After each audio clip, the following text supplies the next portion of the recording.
Magandang araw po sa lahat mga bossing, mga idol. So for today's video mga bossing, i-video natin na yung ating ka-ending. So na-selection natin ito bago mag-IG8. So iniwan ko natin yung 9 heads ng mga broodstag quality mga bossing, mga idol. So yung apat nauna na yun nung nakaraan. Pagkatapos yung ating pair na isang 3/4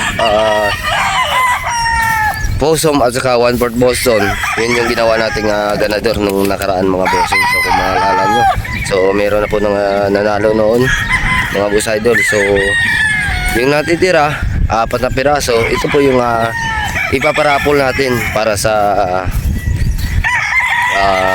araw na ito mga bossing, mga idol. So sa mga gustong sumali at tumaya mga bossing, mga idol, i-message nyo lang ako sa aking Facebook account, Ray Kinan, o di kaya mag-direct kayo message doon sa kay Kuya Daniel Casanova mga bossing, yung bayaw ni Boss Martin Esculin mga bossing, mga idol. So ito po mga bossing ang ating parapol. So ito po sila mga bossing, idol. So yan po mga bossing, ito po yung ating gray. Tingnan po natin ito kung saan nakakross yung ating gray mga bossing, mga idol. Tingnan nyo po, napakagwapong gray po mga bossing. Right nose. Ito po mga bossing, mga idol, nakakross po ito sa sweater yung ating gray. So ito po sila mga bossing. So napakagwapo po niyan mga boss idol. I-close up natin ng mabuti para makita nyo kung gaano kapula yung kanyang mata. Ayan po mga bossing, nagbabagay yung kanyang mga mata. Ito po mga bossing, gray sa sweater po ito nakakross. Ito po yung isang bulik. So ito po mga bossing, mga idol, yung ating bulik. Ayan, napakagwapong bulik po nito mga boss idol. Ito po mga bossing, yung buling natin galing ito sa training camp doon sa kabila. Bali nagalaw na po ito mga bossing at ready to fight na po ito mga bossing, mga idol. So kung gusto nyong ilaban ito, ay ipopointing nyo na lang po mga bossing, mga idol. So ang bloodline ng bulik na ito mga bossing ay isang pure bulik po ito ng Esculin ng Green Country Game Farm. So kung maalala nyo doon mga bossing, doon sa laban natin sa stag na late born edition po mga bossing, ay ang kapatid po nito mga boss idol, yun po yung nilaban natin, isang pure bulik din. So nanalo po yun. Ang isa po ay natabla. Yun po yung mga bossing, yung ating bulik. So tingnan nyo na po mga boss idol kung gaano kagwapo yan. Ayan, pulang-pula din yung mata nito mga bossing, mga idol. So ito po yung itsura ng ating pure bulik mga boss idol. So ito po yung isa. Tingnan muna natin ito kung anong bloodline ito mga bossing, mga idol, para hindi tayo magkamali. Mga bossing, mga idol, isang sweater Boston.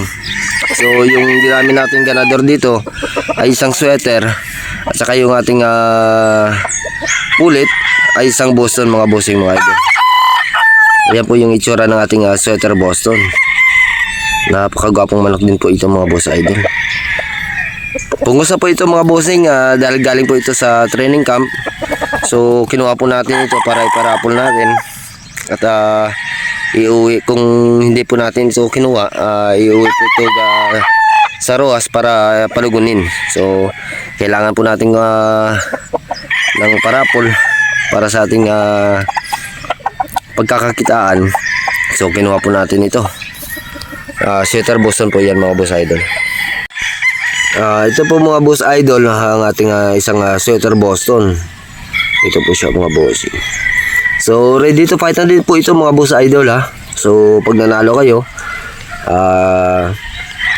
palakadakali ng konti ay ano yun ang mga bossing. Kung gusto nyong ilaban, i-pointing nyo na lang po mga boss, mga idol.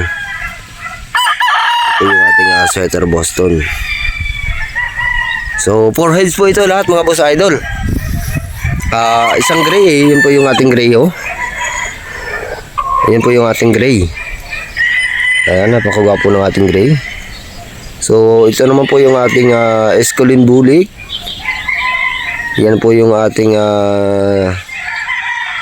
Sweater Boston. At saka ito po yung ating isang Sweater Boston din mga boss idol. So ito mga bossing, ilalagay po natin ito pang 4th quarter natin. 4th quarter po ito mga boss idol. Ayan po yung ating 4th quarter. At saka ito naman po yung ating 2nd quarter mga bossing. 3rd quarter. Ilagay natin to sa 3rd quarter yung isang Sweater Boston. So ito po ay ready to fight na din ito mga boss idol. So medyo mahangin, hindi natin makita yung kanyang tindig na maayos mga boss. Ito pa lang mga boss idol. Kung nakapasok dun sana yung ating isang entry dun sa Rojas. So ito sana yung ipa-finals natin dun sa Manila Arena mga bossing. Kaya lang yung naging score natin dun sa Rojas, yung ating Simis ay 1 point lang tayo. So 4 points. Alanganin na hindi na po tayo nagtuloy. Yung isang entry na lang natin na nandito sa Batangas, yun po yung pinagpatuloy natin mga bossing, yung 5 points. So ito po sila mga boss idol.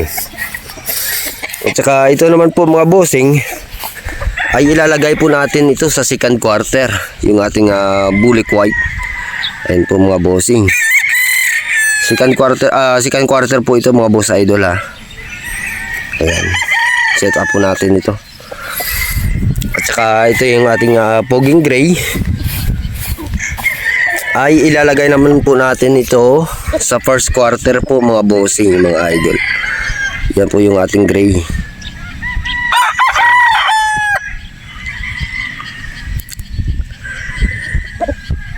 First quarter po ito mga bossing, mga idol, yung ating gray. At saka mga boss idol, sa mga nagtatanong dyan about sa materials, naglalabas po kami ng mga 2-way cruise na mga broodstag quality. Pero sa ngayon po mga bossing, mga idol, wala akong maibibigay sa inyo dahil patapos na po yung ating stag. So nandito na po tayo ngayon sa CAC.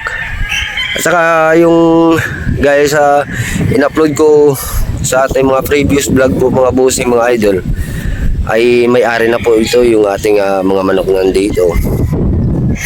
At inintay na lang po natin yung permit. Ito yung 4. Iniwan ko po ito.